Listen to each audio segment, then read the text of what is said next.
Lighten up yourself.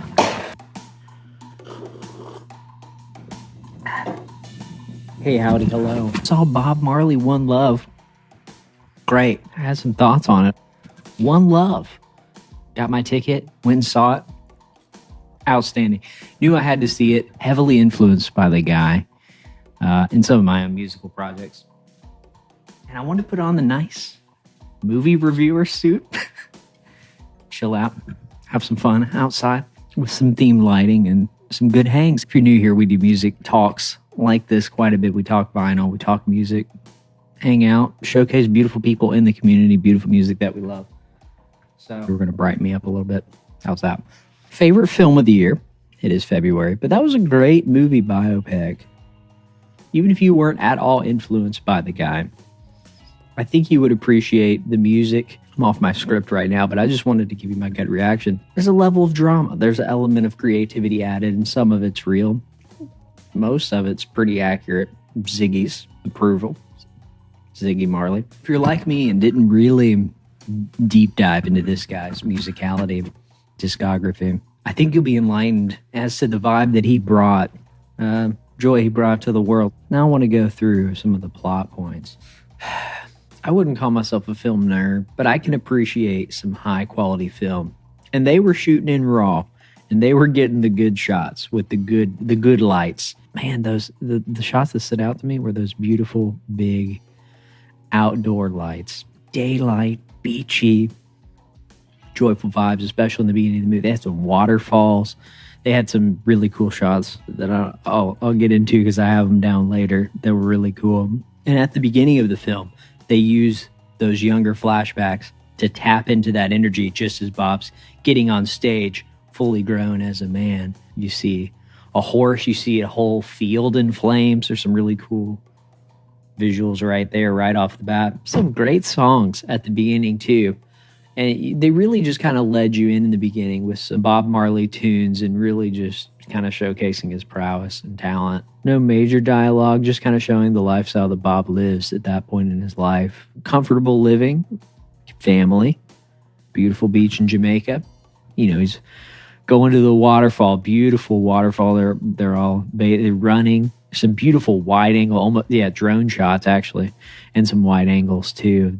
Really tropical jungle feel of Jamaica with tons of trees and just the setting that Bob's writing this. And of course, there's violence right off the bat. I'm just remembering that right now. I wasn't taking notes. I was just trying to take it in at the beginning of the movie. And I remember the violence, Bob's friend getting shot in his house as the kids are just playing outside. Everybody's having a good time, hanging out at the house.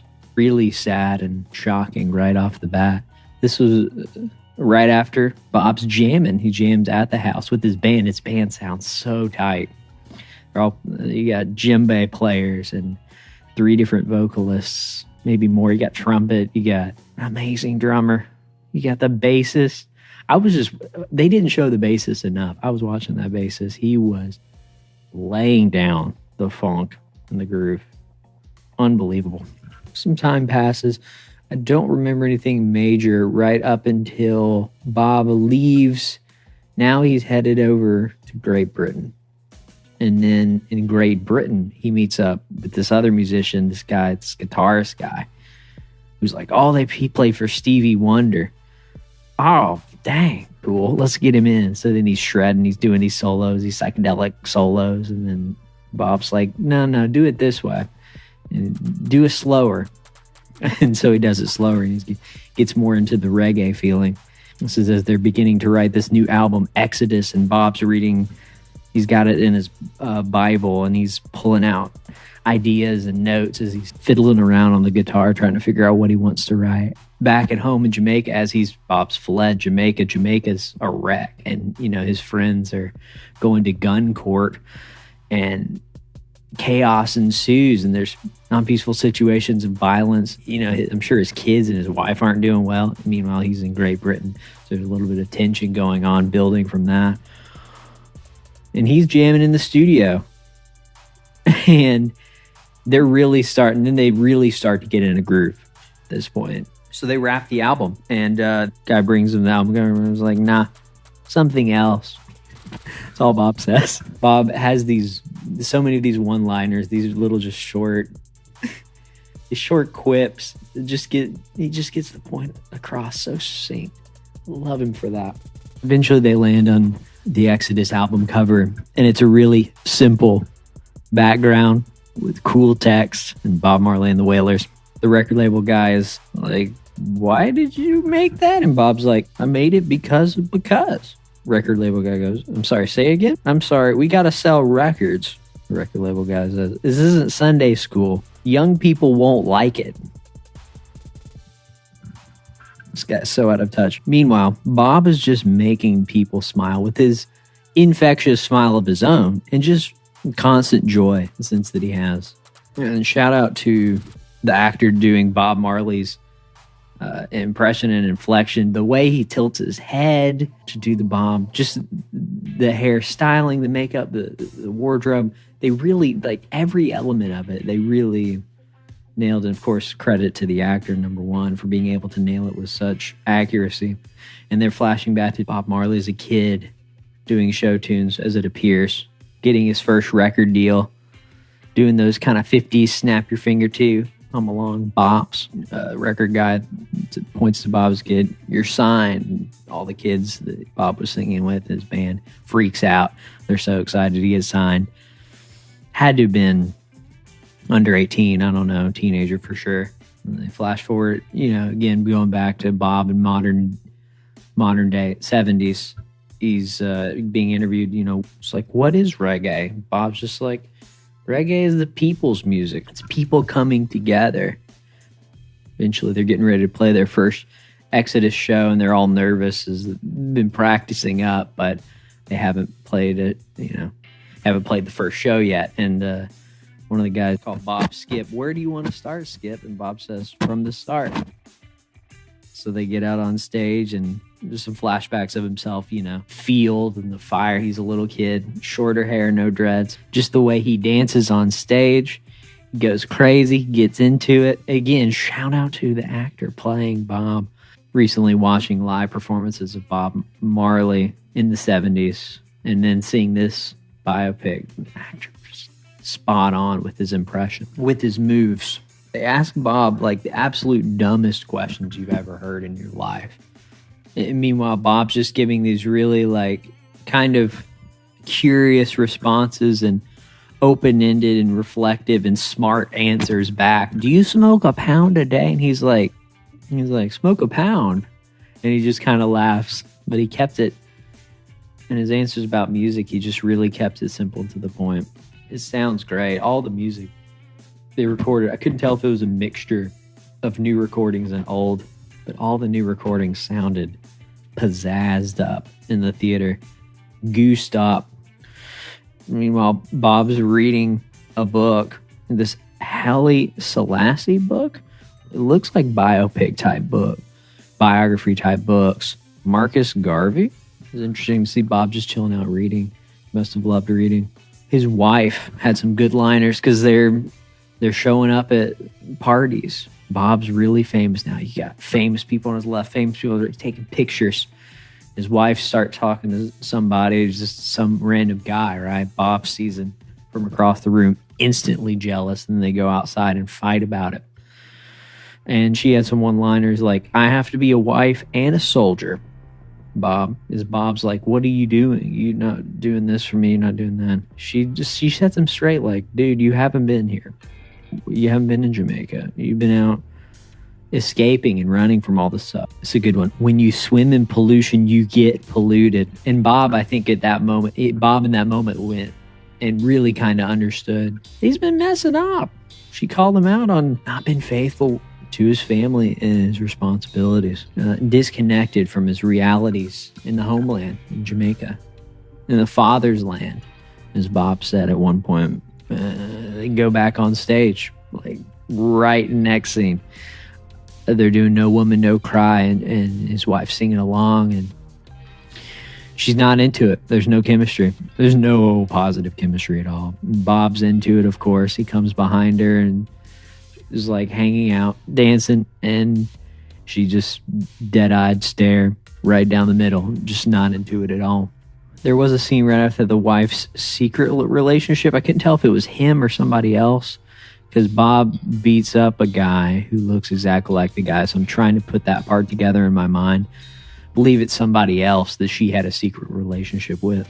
That's what they were kind of demonstrating with that guy. And Bob almost kills the guy. There's something wrong with Bob's foot that they cut to at that point, which is a big deal, because Bob then gets the big news from his doctor after his manager tells him to go to the doctor, and the doctor says, Bob, you got cancer. Did you hear what I said, Bob? You have cancer. Bob, listen to me, Bob. Bob, you have cancer. Bob's just looking out the window thinking about, what he's going to do next, how he's going to do the next show, the next thing. So he gets cancer from this unhealed foot injury. Bob's still in Britain at this point, as it appears, or America. Could be wrong. But he's outside playing, and this shot was my favorite shot, I think. I typed it out as fast as I could as I was watching, because it went by so fast. It was so beautiful. You got early sun and trees in the background. Then you got haze, this beautiful foggy haze. And you have snow on the ground, and they're playing soccer. Like, what? Soccer, football, whatever. How did they do that? I have no idea. It was stunning. On a drone shot. Shout out to the director of photography. Shout out to the cinematography. Shout out to the drone operator. We love it. So Bob's sitting upstairs a little later, chilling out, reading another book. I think that was the Marcus Garvey book. And he's got this like jewel box by his side. And his wife then comes in, and they finally reconnect, but he's talking about this little jewelry box, and it's got this little ring on it. And the ring, he's like, yeah, I got it from some Ethiopian prince, like no big deal. And so his wife takes it out and like puts it on his finger. They reconnect. Kind of a peek behind the curtains to maybe how much his wife really loved him, and Bob loved his family and did choose to do the right thing. His wife compared him to Joseph in the Bible, as Bob's doing all these biblical references, saying he has plenty of life to live and work to do, and there's still good to come from. There's joy. So Bob's listening, Bob's engaging in it, and she says sometimes the messenger has to be the message. And I could hear an audible like, oh yeah, in the crowd, in the theater. Yeah, we were maybe 15 of us in there at 6 p.m. on a Tuesday, but hey. Just go to Jamaica. And you see Bob lay back.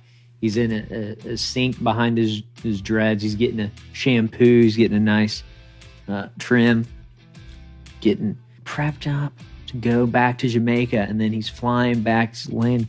He's getting out. He's in a nice car. Everybody's surrounding him. There's crowds of people. Bob's kid gets picked up by the legs and put through driver's window of the car. And Bob grabs the kid. Kid's in the car. Bob keeps driving. They keep going. That was funny. Everyone was laughing at that. It was cute. And everybody's still surrounding the car, and Bob's shaking everybody's hand. And he gets back home, and it's hugs and love. And it's a big reunion. It's such a good time. And he gets back in the house, and that's when he sees the shooter who shot and murdered his friend from earlier and almost murdered him at the beginning of the movie. And Bob forgives him. Gives him forgiveness, the guy, terrible and remorseful. And Bob's going over the bullet hole spots, and you could really feel the tension of Bob being back home. He doesn't really want to be there, it doesn't look like. That in and of itself is such a cool moment. And that story, this whole story is so good. I could understand maybe some criticisms of not understanding the story first watch, just through not being able to understand the thick Jamaican accent. But if you can get through that, you don't even have to really understand the accent to really get the feelings that are being conveyed so well. And then you see Bob cut. He's got the guitar, he's got the fire going in his front porch. He's strumming along to this song. And people inside didn't recognize the song. His wife comes out, she's got a baby, and some kids start running out and sit down or along the campfire, and they're all kind of just, silently listening and observing Bob play the song they've never heard, really reverently. He's singing Song of Freedom, redemption songs. And Bob's getting interviewed about being back home and, his feelings, why he came back and such and such. Are you angry at the guy who murdered him? Bob's like, angry? Yeah, sometimes. I thought about, the vengeance, but you can't think about vengeance when the work needs to be done. And goes on again about the love, the music, and the things that Bob values preeminently. You can see they're prepping for this concert. It's the last concert they show. Bob gets on stage. There's a flashbacks of his dad riding this horse, him right behind him in a field, and his dad says, "Time to come home." And they ride off in the sunset, and Bob's doing his thing. So Bob dies in 1981 from cancer.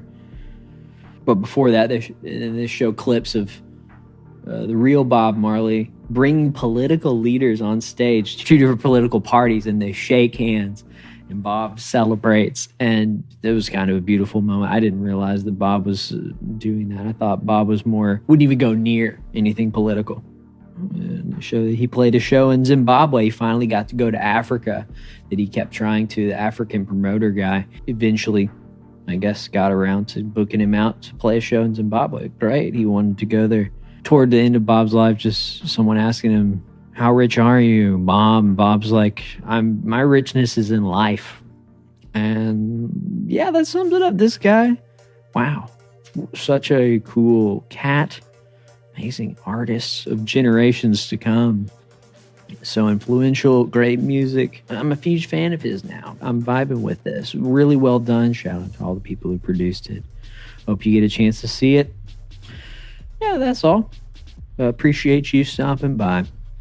We'll see you back real soon, so keep on grooving your way. And lighten up yourself.